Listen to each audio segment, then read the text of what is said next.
नमस्कार सर। सबसे पहले तो आपका स्वागत है हमारे प्रोजेक्ट में। आप आए यहाँ पर, बच्चों के एजुकेशन देखा, बच्चों से मिले। हमें बहुत ही अच्छा लगा। उम्मीद करते हैं कि आपको भी बहुत ही अच्छा लगा होगा। जैसे कि हमारे देश में जो ज़्यादातर बच्चे जो है आर्थिक कठिनाइयों की वजह से या तो स्कूल नहीं जा पाते, अगर जाते भी हैं तो उनको बीच में पढ़ाई जो है छोड़ना पड़ता है, जिसकी वजह से जो समाज चलाते विषय जैसे कि डेमोक्रेसी हो गया, राइट्स हो गया, टैक्स हो गया, इनके बारे में कम नॉलेज होता है, उनको नॉलेज नहीं मिल पाता है। तो सबसे पहले मैं ये आपसे पूछना चाहूंगी कि जो आपने ये न्यू एजुकेशन आज आपको पता चला है जो कि हरिओम जिंदल सर ने बनाया, इसके बारे में आप जो समाज के लोग हैं उनसे या फिर जो हमारे शिक्षा मंत्री है उनको क्या कहना चाहोगे? मुझे यहाँ आके बहुत अच्छा लगा। मैं तो इनफैक्ट थैंक यू करूँगा हरिओम जिंदल जी का, जिन्होंने मेरे को यहाँ बुलाया और आप लोगों के सामने मेरे को बातचीत करने का मौका दिया।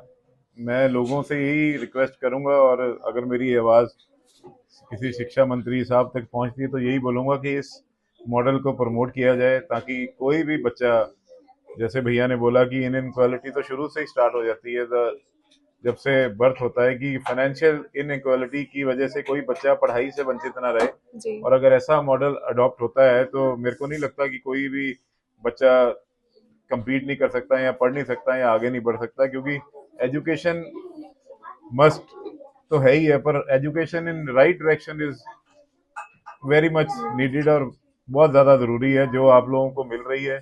और मैं बड़ा खुश हूँ कि यहाँ के मैंने जो चीज़ देखी है, मैंने अपनी लाइफ में ऐसी पहली बार कहीं विजिट करा है, और मैं डेफिनेटली इस मॉडल को और इस चीज़ को प्रमोट जरूर करूँगा। Admin, B for ballot box, C for constitution, D for democracy, E for election, F for freedom, G for government, H for happy, I for independence, J for judge, K for knowledge, L for law, M for money, N for notice, O for opinion, P for power, Q for question, R for right, S for social, T for tax, U for unique, B for book, W for work, X for X-ray, Y for youth, Z for youth. Very good. Constitution is a document which informs us about our rights and duties and how our country is to be administered. Constitution एक ऐसी book है जिसमें हमारा right और duty लिखा था, country कैसे चलेगी वो।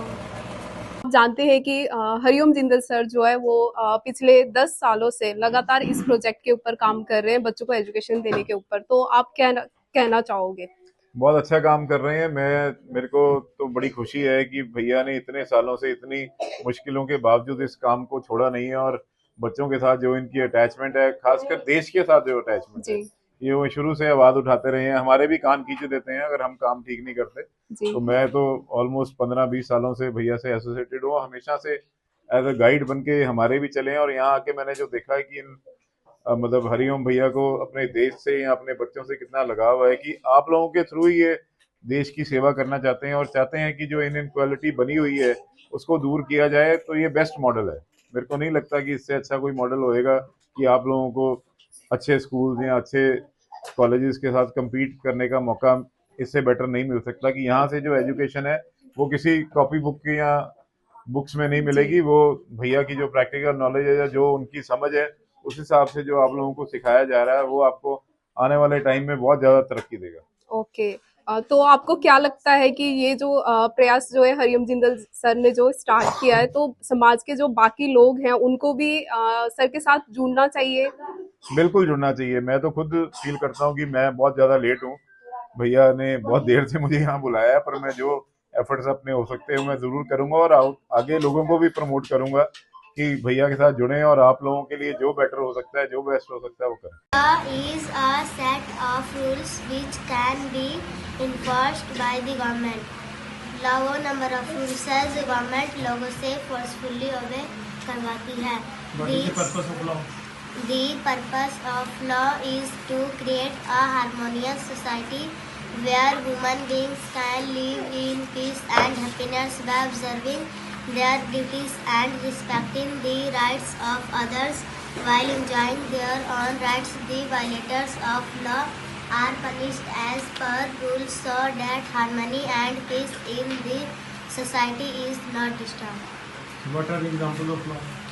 One must wear a helmet while driving a motorbike as per law. Demand for dowry in marriage is prohibited by law. No one can pollute water and air as per law. No one can destroy the public property as per law. Illegal digging of public road is a violation of law. Illegal blocking of public road is a violation of law. Playing loud music is a violation of law. Adulteration of food is a violation of law.